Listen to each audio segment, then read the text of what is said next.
বন্যার প্রভাব পড়েছে রাজধানী বাজারে। সপ্তাহের ব্যবধানে বেড়েছে কাঁচামরিচ, বেগুন সহ বেশ কিছু সবজির দাম। দুদিন আগে প্রতি কেজি কাঁচামরিচ 200 টাকায় বিক্রি হলেও এখন তা বিক্রি হচ্ছে 250 টাকায়।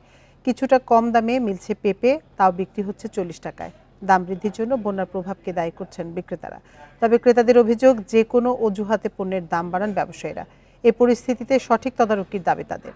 তবে কেজিতে 5 টাকা কমে আলু বিক্রি হচ্ছে 55, আর 10 টাকা কমে পেঁয়াজ বিক্রি হচ্ছে 110 টাকা দরে। কেজিতে ব্রয়লার মুরগি 170 থেকে 180, আর সোনালী মুরগি বিক্রি হচ্ছে 250 থেকে 260 টাকায়।